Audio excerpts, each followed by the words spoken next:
Oi, gente, tudo bem? Adriana aqui do CAP de São Carlos. Ai, meu Deus, tá caindo tudo. Vamos lá. Vamos começar então a nossa live hoje, né? Pra gente iniciar aí nossos estudos. Hoje a gente vai falar sobre o Vasconcelos, né? A questão da avaliação. Vamos lá, então, vamos começar nossa live, vamos entrando aí, pessoal. Boa noite, boa noite. Vamos ver se os comentários sobem hoje, né? Porque a gente não tava conseguindo ver nada semana passada. Semana passada nada, na quarta-feira. Espero que vocês estejam todos bem. Estamos começando os nossos trabalhos aí hoje, né? Vamos começar então a nossa live com o Vasconcelos. Espero que vocês tenham estudado bastante aí essa semana os autores. Nós já caminhamos bastante, né? Já fizemos bastante autor aqui nessas lives de segunda, quartas e sextas. Deixa eu pegar minha cola, né? Não esqueça. E foram vários autores já. Nossa, se eu for falar todos que a gente já passou aqui, capaz de esquecer algum, né? Então a gente já falou sobre o Alarcão, sobre o Paulo Freire, sobre a Emília Ferreiro, sobre a Adélia Lenner. Nós já falamos sobre Marcuschi, né? Que é a Hoffmann, o Freitas, a Rosenberg, o Maturana, a Alves, o Zabala, a Thelma Vaz, a Terezinha Rios, a Oliveira, o Mohan e o Paulo Freire Alarcão foram os primeiros que eu falei, né? Então, boa noite aí pra vocês. Vamos chegando, todo mundo. Os comentários não sobem, eu não sei por quê. Não sei o que tem que fazer. Deixa eu puxar ele. Mas ele não vai subindo. Bom, então vamos lá. Vamos começar então a nossa live. Papel e caneta na mão, porque esse autor tem bastante coisa pra gente anotar. Tem bastante conceitos. E ele vem com um fechamento desse pessoal todo da avaliação. Então, eu até abri minha cola aqui do edital esquematizado, para ficar mais fácil. Então, a gente fez a Hoffmann, né? O Freitas, o Lucchesi já tá lá no canal.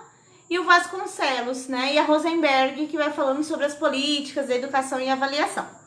Bom, ele traz aí, então, para fechar, né? Os autores da avaliação. Sem antes começar, não posso esquecer de falar que nós abrimos um segundo grupo no WhatsApp, tá? Então, hoje cedo eu já abri esse grupo aí no WhatsApp, PEB1, e ele já tá quase cheio também, né? Então, quem quiser, deixei o link aí, é só descer o feed. Também coloquei lá no Instagram, eu tô louca, no YouTube, tá? Então tá com 186 participantes aí já o nosso segundo, né, canal, segundo grupo do WhatsApp aí. Nós postamos todos os nossos materiais, tanto do 1 quanto do 2, tá tudo lá já. Então, tem 186 participantes, acabei de olhar aqui agora. Então, se você não entrou ainda, entra, porque eu não vou ter condição de fazer o terceiro canal, tá? Terceiro meio de comunicação aí desse WhatsApp. Bom, então eu vou começar fazendo Vasconcelos. Vasconcelos vai tratar avaliação, concepção dialética libertadora do processo de avaliação escolar. Com esse título, Vasconcelos, ele já vai, né, fazer a gente pensar um pouquinho sobre essa avaliação, que é o que a gente já tem falado aqui desde, né, da lá da Hoffmann. Por quê? Porque ele vai tratar, né, olha, ele vai falar dialética libertadora do processo de avaliação. O que é esse libertadora, né? Primeiro que a libertadora, essa tendência pedagógica, né, que a gente fala que é do Paulo Freire e tudo mais, ela vem trazer essa libertação da classe dominante. Então, se é uma concepção dialética, lembra que a gente falou de dialética lá com o Gadotti, né? Então, Se é uma concepção dialética, libertadora, isso vai dizer o quê? Que a dialética não é a contradição? Então, a questão da libertadora, de você se libertar dessa avaliação tendo em vista como exame, sendo vista como exame. Então, para o professor se libertar dessa avaliação vista como exame. Então, o título aí já dá essa ideia pra gente, avaliação. Concepção dialética libertadora do processo de avaliação escolar, tá? A primeira parte, logo na introdução, Vasconcelos vai tratar o quê? Ele vai falar de um aluno, né, que deu um tiro na cabeça por conta que ele perdeu 6 pontos pelo comportamento dele no colégio militar. Ele já começa aí, né? O suicídio de um aluno punido cria polêmica. E aí ele vai falar que a avaliação se tornou um dos principais problemas da educação escolar, tá? E a reprovação também. É um texto de 2008, né? Então, aí na questão da reprovação e tudo mais, né? Então, aí ele vem trazendo esse problema, então, dessa avaliação. Aí ele vai colocar, tanto na escola pública quanto na particular, não tem cumprido a tarefa da socialização do conhecimento. O verdadeiro sentido da reprovação se manifesta no fato de, mesmo no interior da escola particular, segmento social que é atingido por ela com maior incidência é justamente os menos favorecidos, né? Então, ele vai falar que essa questão da reprovação é sempre os menos favorecidos. E aí ele coloca essa questão da reprovação na questão da escola particular, tá? Bom, aí ela vai um pouquinho mais, né? Ele vai tratar que o problema dessa avaliação tem raízes profundas, né? Não é um problema de uma matéria, de um nível ou do curso, né? É um problema de todo um sistema educacional. E entende essa avaliação como um exame, como uma pedagogia do exame que fala o Lucchesi, né? Entende essa avaliação como classificatória, punitiva, separa os que sabem dos que não sabem, e os que não sabem reprovam, né? Então, em vez de pensar, não sabe, vamos ver o que a gente pode fazer, não sabe, reprova e acabou, né? Então, é isso que ele vai colocar nessa introdução. Ele começa o livro aí já nessa introdução. No capítulo 1, ele vai falar a lógica do absurdo, tá? Então, ele vai falar aqui, tese sobre a avaliação pervertida ou a perversão sobre a avaliação, né? Então, ele vai falar que faz parte de uma lógica de absurdos. E quais são esses absurdos da avaliação? A valorização pela escola da nota, né? E do aumento constante das exigências em relação à nota.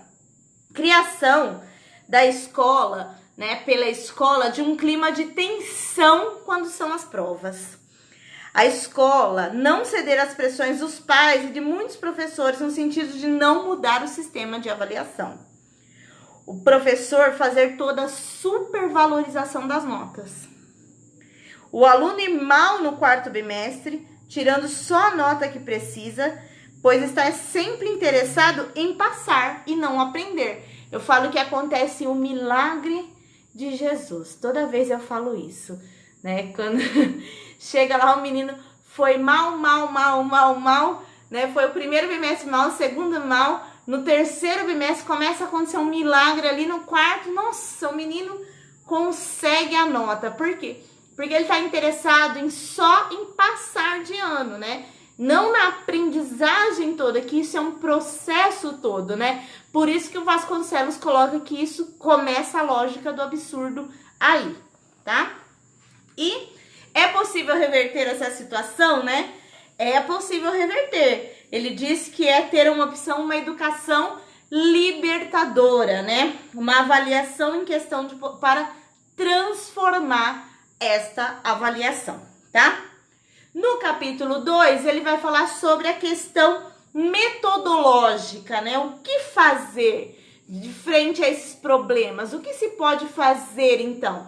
E aí, ele vai colocar, né, que uma possibilidade é sair do voluntarismo, né, no voluntarismo e determinismo, e aí para esse enfoque mais dialético, né, esse enfoque mais das contradições, a necessidade de análise, de saber o porquê esse menino, né, não consegue aprender, tendo em conta as determinações da realidade, quanto à força de ação consciente, voluntária, coletiva e organizada.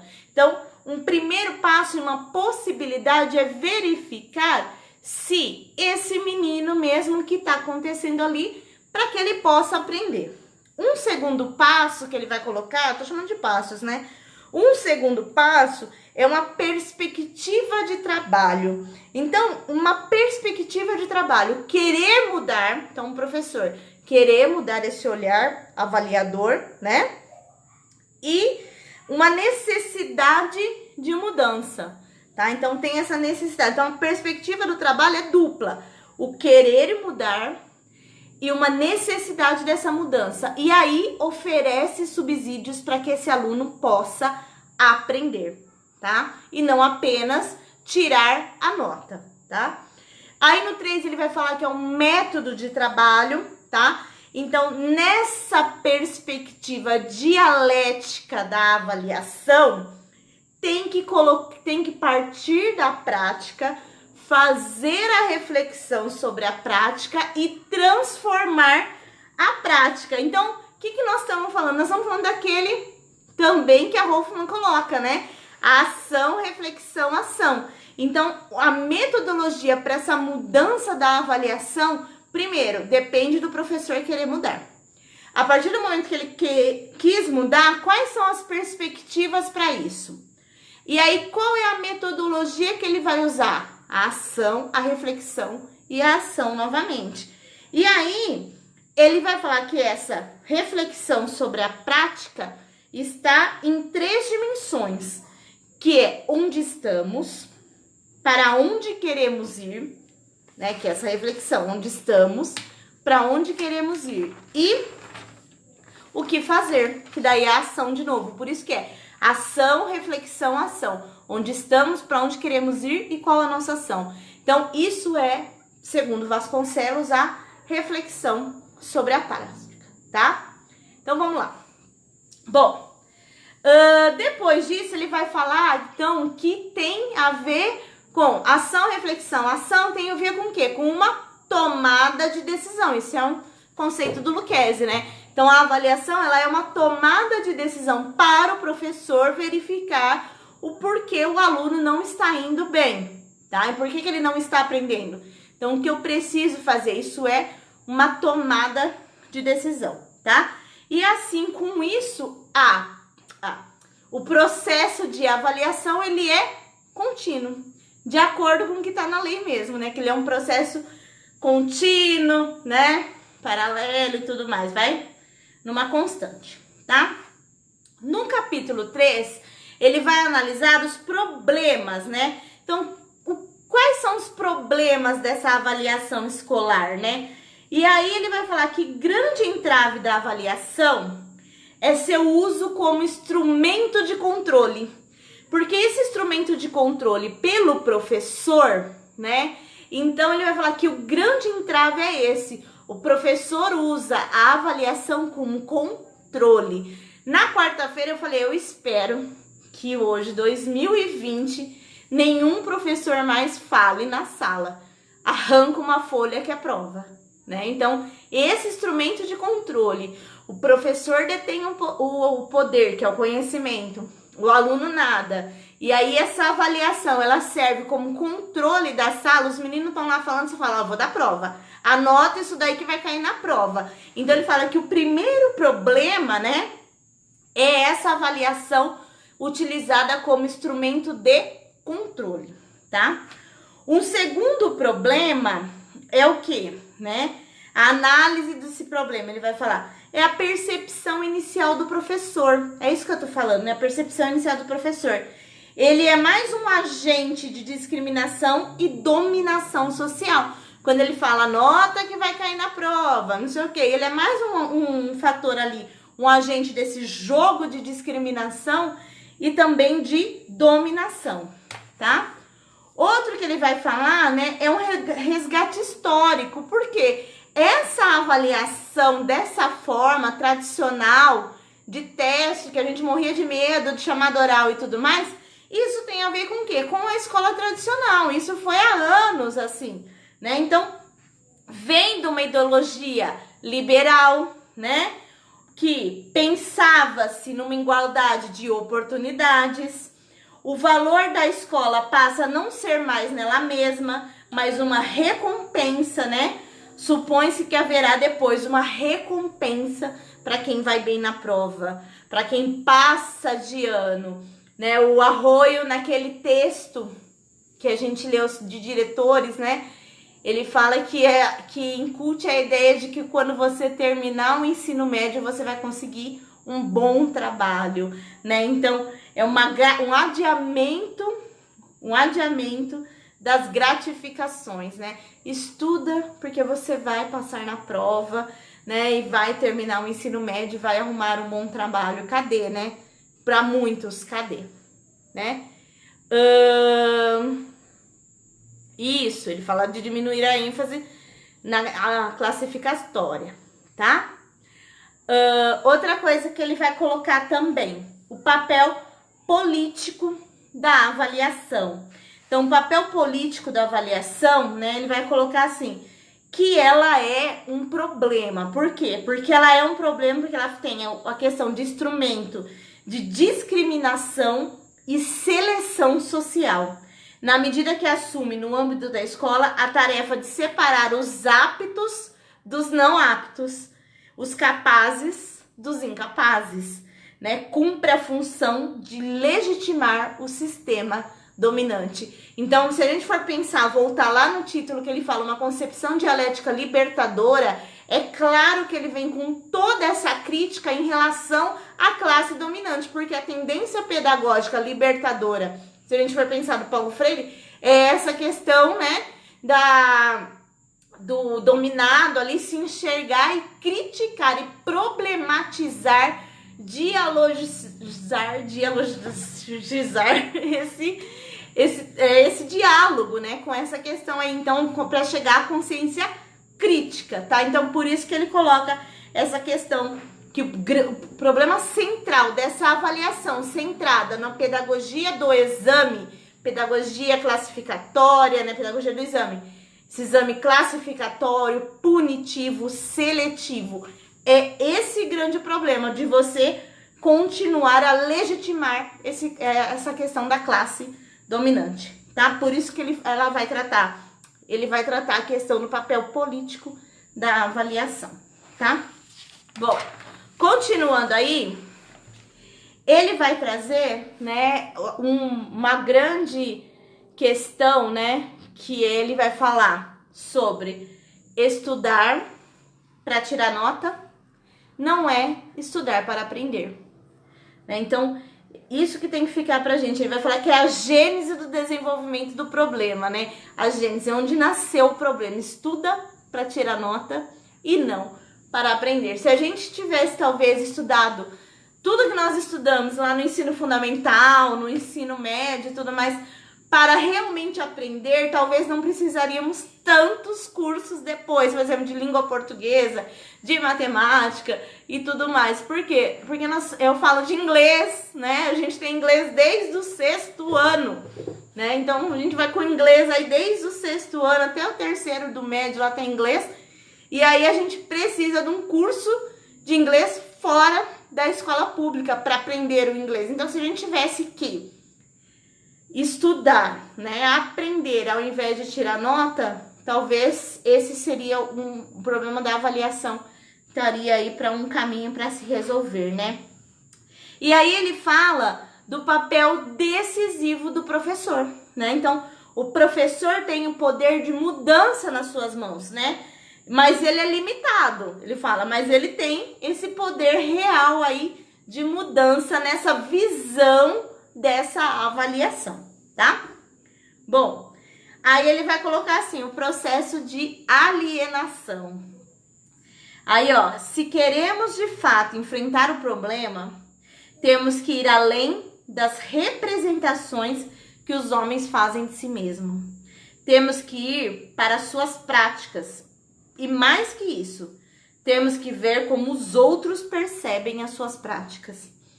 Para ajudar o processo de tomada de consciência pela percepção da contradição entre o discurso e a prática, né? Essa questão de que falar, Paulo Freire fala isso, né? A questão da corporificação das palavras pelo exemplo. Paulo Freire fala, então, o seu discurso tem que ser o mesmo na sua prática. Você não pode só falar, chega na hora da prática, você não faz o que você fala. Por isso que o Paulo Freire tem corporificação das palavras pelo exemplo. É quando aquelas suas palavras dão exatamente o que você é. O que eu falo é o testemunho. O que você fala, você faz, né? Então, ele fala que em vez de ficar, então, entre o discurso e a prática, tá? Bom, aí ele vai falar que tem que, essa questão da higiene, que tem que mudar por quê, né? Por quê? Por necessidade, tá? Então, precisa se mudar por conta dessas necessidades, porque os alunos ficam condicionados, né? Em vez de aprender, eles ficam condicionados a tirar nota. Por ingenuidade, ele fala assim, muitas vezes os professores, né, não sentem a necessidade de usar, né, a nota como uma coesão, né, mas acabam mantendo sempre o mesmo ênfase na avaliação, né, seguem a regra, fazem o que a escola pede, fazem o que seus companheiros fazem, falta ali compreensão do que seria avaliar numa perspectiva emancipadora, transformadora, pratica o autoritarismo ingênuo. Ele fala, mesmo que o professor não fale, ó, tira uma folha que é prova, ele ainda continua fechadinho lá, né? Aí ele vai falar por convicção, então que é muitas vezes acostumar-se com o clima de tensão dos vestibulares. Ele coloca depois no anexo só sobre a questão dos vestibulares. Por comodidade, então o professor continua mesmo ali porque vai dar muito trabalho fazer de outra forma, de pensar, eu não ganho para isso, né? Então, ai, não, deixa assim mesmo, vamos seguindo o barco, tá? E aí, ele vai concluir, né, que a aula passa a girar não em torno da preocupação com a formação e a construção do conhecimento, mas em torno da preocupação com a avaliação, tá?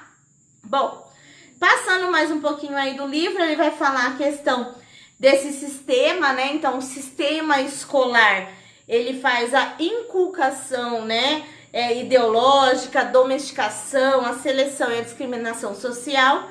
A escola legitima, né, faz a legitimação dessa ideologia aí do sistema.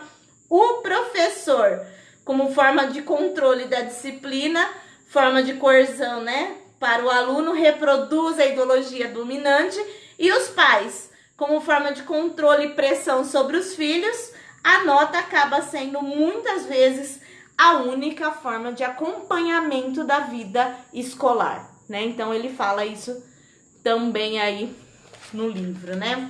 Bom, e aí na segunda parte ele vai falar as finalidades dessa avaliação, né? Uma segunda parte do livro, as finalidades dessa avaliação. E aí ele vai colocar avaliação versus nota, tá? Então, tem que superar essa ideia de tirar nota e do aprender, né? Que, na verdade, tem que ser uma aprendizagem, para a aprendizagem do aluno, não deixar nenhum fora do processo, fazer uma reflexão crítica e reflexiva sobre a sua prática, né? Então, tem essas concepções. Ele vai puxar o Vygotsky, né? Ele vai falar essa questão que a boa aprendizagem se antecipa do desenvolvimento. Então, essa questão, né? Por que meu aluno não está aprendendo? O que eu posso fazer? Como professor coordenador do processo pode? Então, a partir do momento que eu pergunto por que meu aluno não está aprendendo, o que eu posso fazer, eu já estou fazendo a reflexão sobre a minha prática. E quando eu falo o que eu posso fazer, já é uma para tomada de decisão, que já é para uma nova ação, tá? E aí ele vai falar, a efetiva mudança da mentalidade vem articulada a uma mudança da prática, né? Compromisso com a aprendizagem de todos os alunos. Isso a gente já tem falado desde a Thelma Vaz, né? Thelma Vaz, o Zabala, o Vygotsky, que também estava aí com a Oliveira, todos eles. Você não deixa nenhum fora do processo. Lucchesi, a avaliação ela é amorosa, ela é inclusiva, no sentido de não deixar nenhum. A Hoffman, a avaliação, ela é mediadora, ela é dialógica, você e o aluno conversando. Então, todos eles vêm falando para mudar essa ideia dessa avaliação classificatória, dessa punição e desse exame, você precisa pensar desse lado aqui. Tô fazendo igual o Saviano da curvatura da vara. Precisa curvar a vara para o outro lado. A vara para a questão da reflexão, da ação, da prática. Então, mudar os meus conceitos, e eu costumo falar, abrir a cabeça. E aí a gente vai voltar lá no Alarcão, os professores reflexivos, né? Então, tá vendo como eles vão... Eu brinco, né? E tem gente me enchendo a minha paciência aí que fala que eu caso os autores, né? Eu vou casando os autores realmente, porque uma coisa vai puxando a outra. E aí vocês vão ficando com a ideia desse... Em vez de fazer a inteligência parcelada do Morin, de colocar cada autor na sua caixa, não. Eu vou juntando eles aí para ter a inteligência global sobre o assunto geral. Então, até agora, o que a gente estudou? A gente estudou todos eles desse lado, né? Para esse professor reflexivo, pensar na prática, a questão de que todos podem aprender, não deixar nenhum de fora, a questão da amorosidade, a questão dessa inclusão de todos no processo. Então, por isso, né, a inclusão do Morin, por exemplo, do global. Então, eles vêm aí tudo juntinho, tá? A gente vai começar a falar que eles vêm juntinho, não que eu tô casando eles. E aí ele vai falar que tem alguns desafios para mudança, né? Então, a mudança exige, né, uma postura do educador e também em relação à avaliação propriamente dita, né? Nessa questão de resgatar a dialeticidade entre o geral e o particular, né? Então, essa questão de resgatar o que é essa questão, tá? Bom, aí depois ele vem numa terceira parte aí do livro, né? No capítulo 5, ele vai dar algumas alternativas, porque não adianta só falar, tá, não vamos mais pensar na avaliação lá como exame. Vamos fazer o que então, né? Então ele traz algumas alternativas. E aí ele vem falando, né? Abrir mão do uso autoritário dessa avaliação, rever a metodologia de trabalho, redimensionar o uso da avaliação, então tanto do ponto de vista como de conteúdo, alterar a postura diante dos resultados da avaliação. Então você fez a avaliação, viu que seus alunos não foram da maneira como você esperava, mude a sua postura. Criar uma nova mentalidade junto aos alunos, aos colegas e os educadores, né? E ele vai falar assim, então, ele vai registrar, né, para uma transformação da prática. Então, alterar uma linha de ação, né? Alterar a metodologia de trabalho, colocar sentido no que faz, no que os alunos fazem. Isso, vários autores, né? Ver sentido no que fazem, né? Agir para conhecer, né? Então, o sujeito é um processo ativo do conhecimento. Direito à dúvida. Os alunos precisam ter dúvidas, precisam perguntar. Lembra quando eu comecei as aulas, eu falei, gente, eu quero que vocês leiam textos. Os livros que nós estamos fazendo e me pergunte na aula para que eu possa esclarecer. A Fer faz isso muito bem. A Fer, ela estuda antes e aí ela chega aqui na aula, ela tá com um texto lá e ela vai perguntando os pontos que ela não entendeu. Então, essa é a metodologia ativa, é a aula invertida. Você usa a aula para discutir, né, os textos, os livros e o que você for usar, né? A metodologia é essa, é a aula invertida, né? A gente não perde tempo lendo, a gente vai perder o tempo, né? A gente vai já no ponto de discussão, no ponto para aprendizagem, tá? Então, essa é a primeira linha. Mudança da metodologia. A segunda linha é diminuir a ênfase na avaliação classificatória, tá? Então, não adianta mudar e não mudar o conteúdo, né? Não adianta mudar e ainda continuar fazendo aquela prova do mesmo jeito, pergunta e resposta, né? Que tá ali no primeiro parágrafo, tem que responder na primeira pergunta e tudo mais. Então, mudar o instrumento também, tá? E ele vai trazer, então, que a avaliação ela tem que ser processual, contínua, né? Ela tem que ser um produto do processo de ensino-aprendizagem, tá? Bom, aí ele vai falando um pouco mais sobre o ensino fundamental, ele fala da avaliação na educação infantil, que a gente já viu com a Hoffman, tão maravilhoso que a Hoffman fala, né? A questão desse olhar sensível do professor, esse olhar atento, essa observação crítica que ele faz ali para que ele possa ajudar o aluno. Então, essa é a questão da avaliação infantil. E aí a terceira linha vai colocar aqui, redimensionar o conteúdo da avaliação. Então, deve ser reflexiva, relacional, compreensiva, a avaliação socioafetiva, né? Então, a questão de atitudes, de valores, uma questão da indisciplina que ele coloca, né? Problemas de disciplinas, como tem a nota de comportamento, né? Então, isso não existe nessa ideia aqui dessa avaliação transformada. Como assim você vai dar nota no meu comportamento? Né? Então, isso é uma questão, né, de indisciplina. Você associa a avaliação para indisciplina, tá? Então, vai ter que investigar. Tem outros autores que falam sobre a indisciplina, né? Então, lembra que eu falei da Delia Lenner, do contrato didático?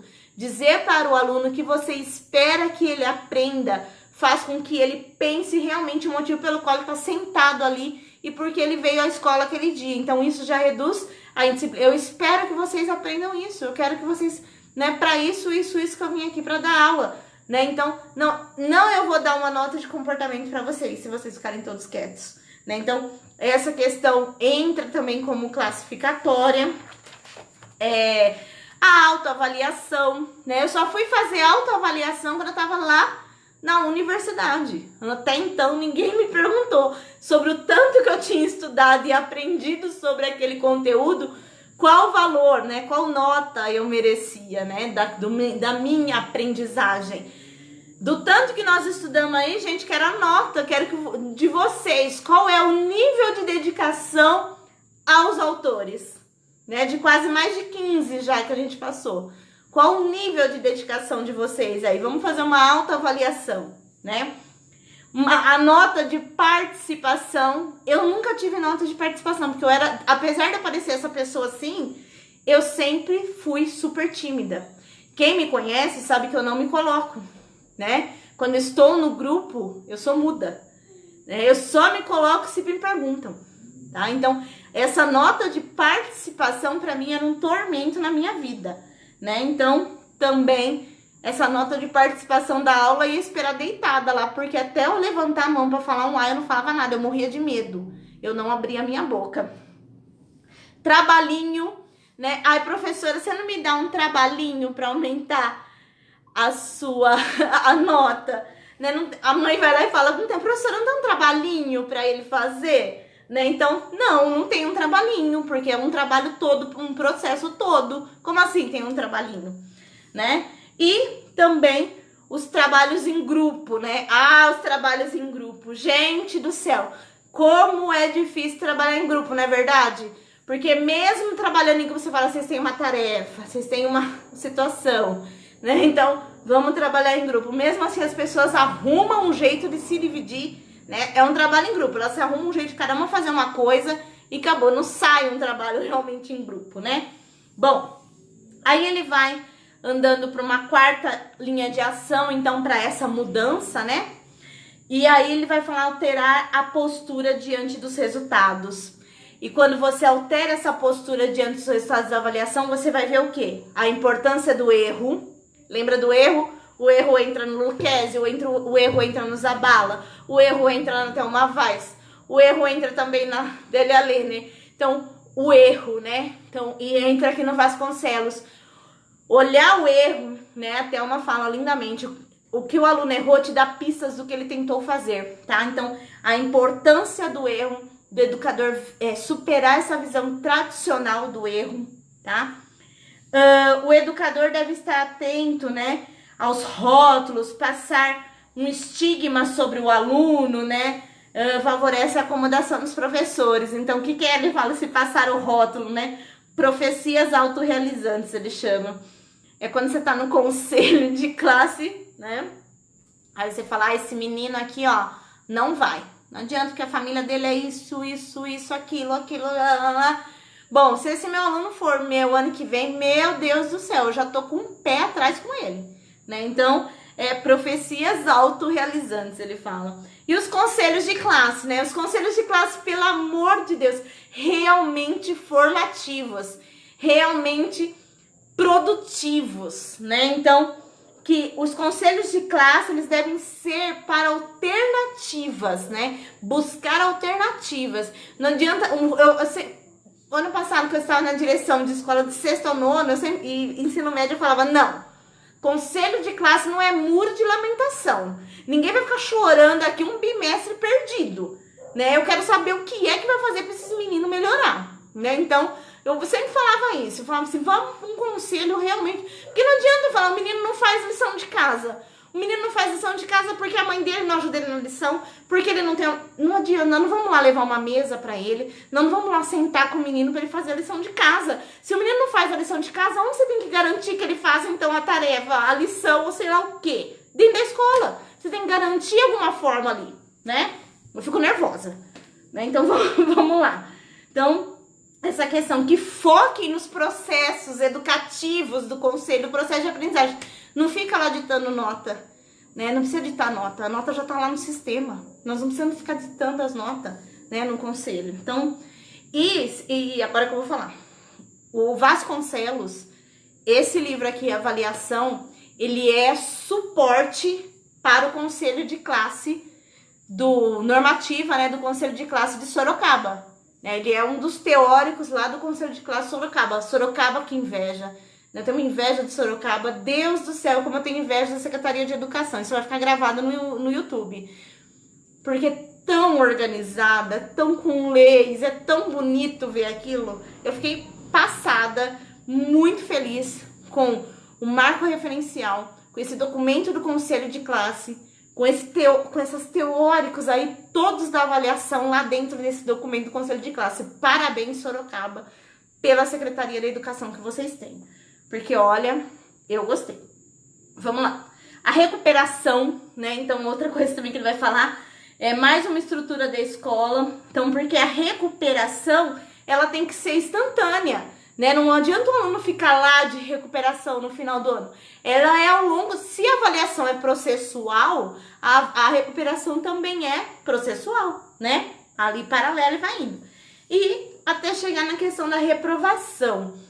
A reprovação é pensar, né, que é necessário a questão de você realmente pensar se a reprovação... porque eu acho que aquele aluno, se ele reprovar, ele vai aproveitar, tá? Você acha que ele vai aproveitar, né, se ele reprovar. Mas será que o professor que tá ali depois, que vai pegar aquela sala, realmente vai conseguir fazer com que ele desenvolva? Né? Porque com certeza não vai ser você. Você vai fazer com que ele se desenvolva realmente, né? Um menino que não se alfabetizou lá, reprovar ele no 3º ano, sei lá, né? Que isso aconteça. No 3º ano, será que realmente no próximo ano ele vai se alfabetizar? Porque senão a gente não teria tantos analfabetos lá no ensino médio, né? Então, o que é essa reprovação? Reprova o menino. E o que é o próximo ano? O próximo ano já começa o acompanhamento. E se a gente trabalhar nessa lógica de processo, ele fala aqui no final, né? Certamente chegará um dia que não haverá mais reprovação. No limite, é necessário democratizar o processo de decisão sobre aprovação ou reprovação do aluno. Nenhuma reprovação deve ser surpresa para ninguém. Então, não adianta chegar lá no final do ano e falar, nossa, ele reprovou. Não pode ser surpresa, né? Nenhuma reprovação pode ser surpresa para ninguém. É o sucessivo lá, o que foi feito para ir recuperando esse menino para chegar no final e reprovar, né? Então, é isso que tem que se pensar. Adriana, você é contra a reprovação, você não quer que... Eu não quero que reprova ninguém, não é isso. Se você for na lógica do Vygotsky, que todos têm potencial para aprender, é óbvio que ninguém vai reprovar. Porque você vai recuperando, né? Você vai incluindo todos num processo, você vai vendo o que o menino precisa, vai fazendo as intervenções e é óbvio que vai chegar no final e não vai reprovar, né? Bom, e aí uma quinta linha de ação é trabalhar a conscientização da comunidade educativa, né? Então, construção de critérios comuns, né? Então, devem lutar para esses critérios comuns juntos aos alunos, como eu falei lá de Sorocaba, que tem aquela lei sobre o conselho, né? Aproveitamento coletivo, deve-se incentivar os educadores, a questão da aprendizagem colaborativas e tudo mais.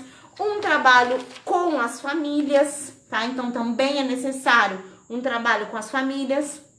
Questão de transferências, né? Não se pode organizar pensando exclusivamente na transferência dos alunos, né? As escolas precisam também pensar nessa questão das transferências. Não se trata de se afrouxar, né? Ele fala, a educação libertadora pede um ensino extremamente exigente. O sujeito tem que ser competente para poder colaborar na transformação da realidade. Mas, ao mesmo tempo, um ensino extremamente inteligente, uma educação que esteja baseada nos princípios científicos, na compreensão da estrutura do conhecimento e do processo de desenvolvimento do educando. Então, não é vai passando, deixa passar o menino, não é isso. É fazer com que ele realmente aprenda, né? E não só tire notas. A questão da mudança da avaliação nos cursos de formação, né? Então, o futuro educador precisa ter consciência da contradição existente na escola em relação à avaliação. A teoria não corresponde à prática e precisam ter já na sua formação uma nova prática em termos da avaliação. A Hoffman tem, né, o livro que chama Avaliação Mediadora da Pré-Escola à Universidade. Lá ela dá alguns indícios de como fazer essa avaliação mediadora na universidade, na formação, tá? Avaliar não é só o aluno, né? A avaliação deve atingir todo o processo educacional e social, se quisermos efetivamente superar os problemas. Democratização da sociedade. A efetivação de uma avaliação democrática na escola depende, em última instância, da democratização da sociedade. Então, ele fala que é um começo, né? E aí, no final, tem dois anexos, que um é superação da reprovação escolar, empurrar o aluno com a barriga versus garantir a aprendizagem, tá? Que daí ele vai falar sobre isso. E o outro, ele vai falar sobre o fetiche do vestibular, tá? E aí, eu só queria ler as últimas coisas aqui, que ele vai... Então, ele vai falar assim, ó.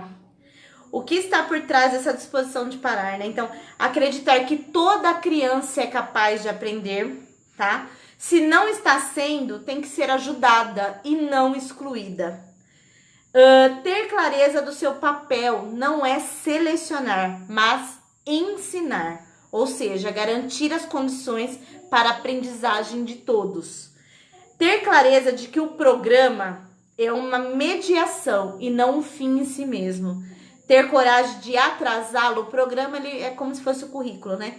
Ter coragem de atrasá-lo em função das necessidades de aprendizagem surgidas, ser capaz de discernir no programa o que é essencial, que deve ser aprendido por todos, o que é complementação. Então, separar o que é essencial e o que deve realmente ser aprendido por todos. Ter competência para abordar o conteúdo de outra forma, não simplesmente repetir, quando o aluno não está entendendo. Então, o aluno levantou a fala, não estou entendendo, você repete, não, ter a competência para abordar o conteúdo de outra forma. Ter um trabalho coletivo, de tal forma que não fique preocupado com o que o outro professor vai dizer se eventualmente não cumprir todo o programa. Então, ser um trabalho coletivo. Ter a fundamentação epistemológica, saber como se dá a dinâmica da construção do conhecimento. Transferência da qualidade enfatizada e garantida inicialmente para que a quantidade no decorrer do processo. Desenvolver em sala a responsabilidade coletiva pela aprendizagem, quando eu falei do contrato didático da Adélia Lehner, de tal forma que os alunos não reclamem que o professor não dá atenção a um colega. Todos nós somos responsáveis por todos aqui, né? Mais do que nunca, a sociedade clama por solidariedade. Nunca a distância entre os homens e as nações foi tão grande como é hoje.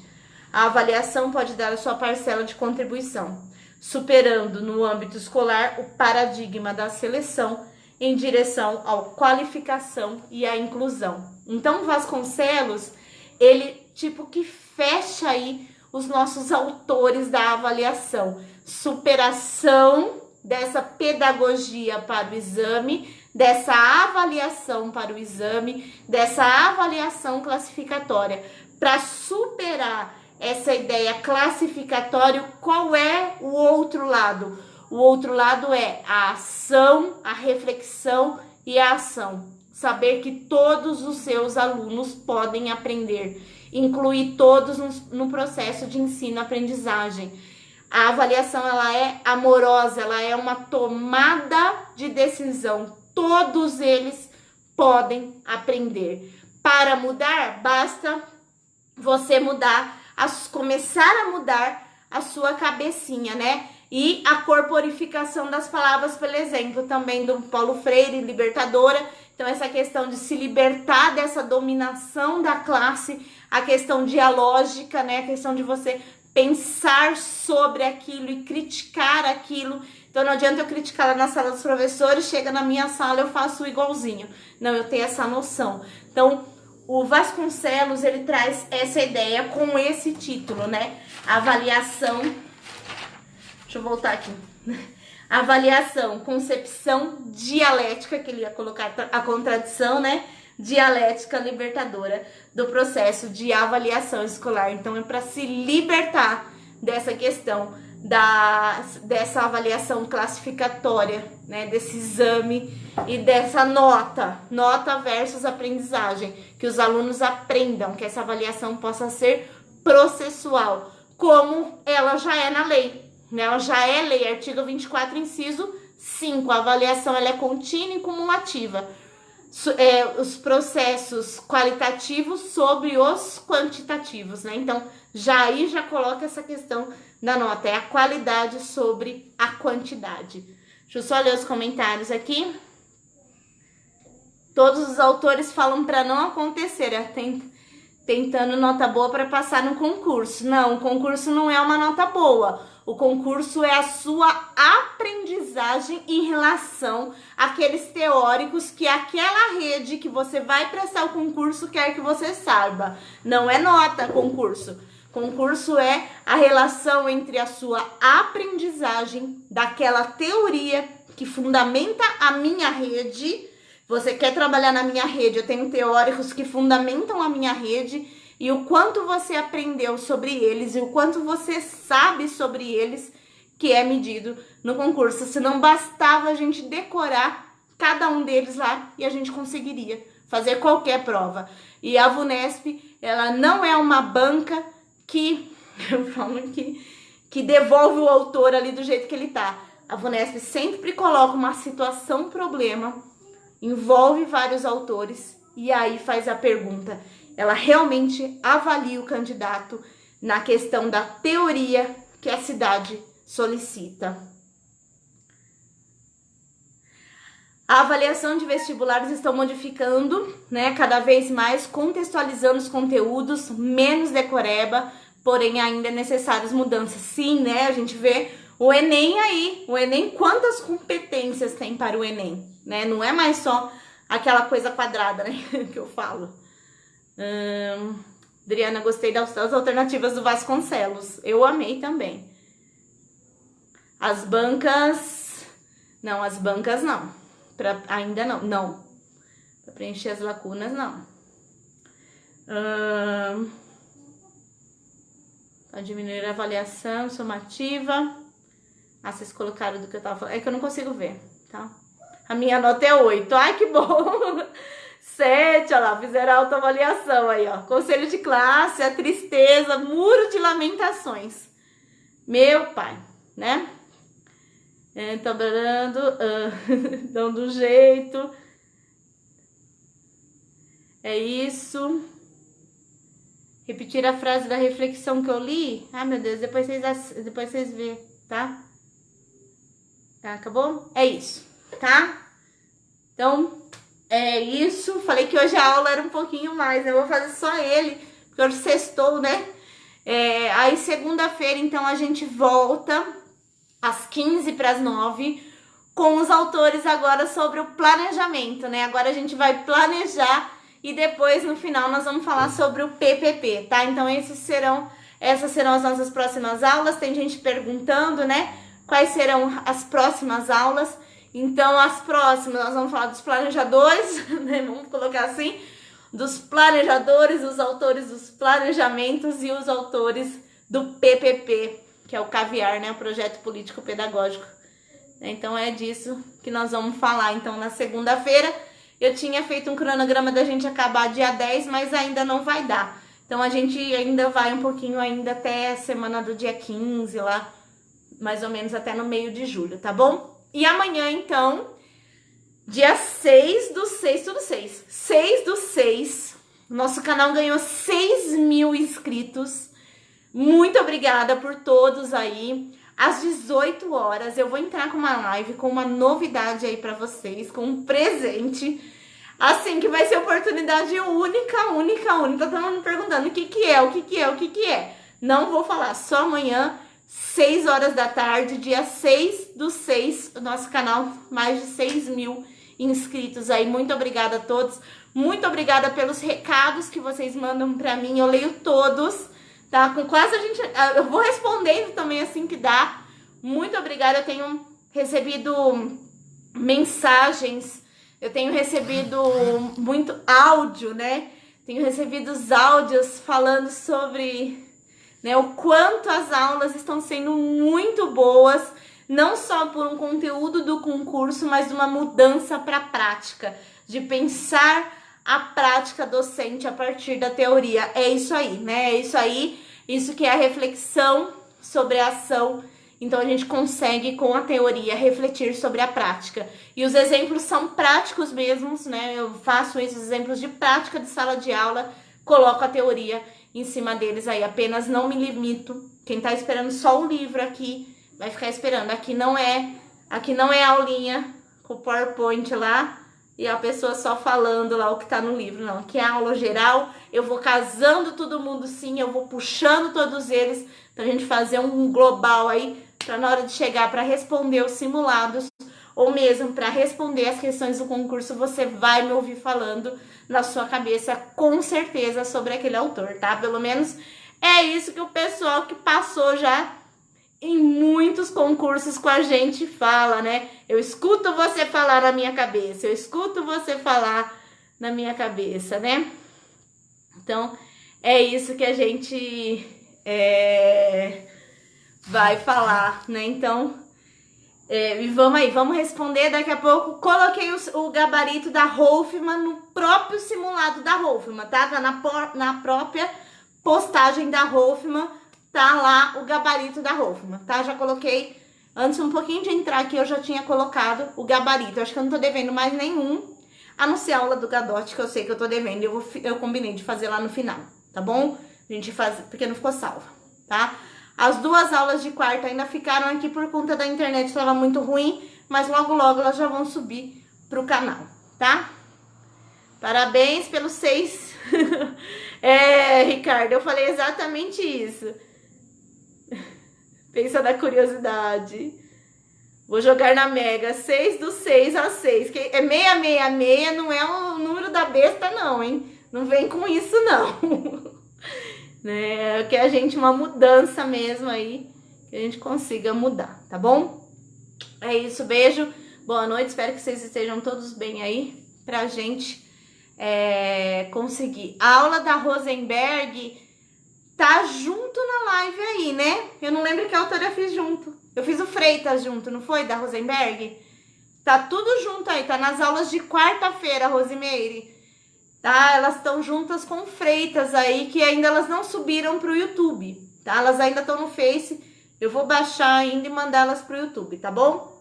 Então amanhã, às 6 da tarde, eu estou aqui com a nossa novidade, tá? Dia 6/6, às 6 da tarde. E é isso, tem várias pessoas fazendo 6/6 amanhã, vocês vão ver vários youtubers aí. Beijo!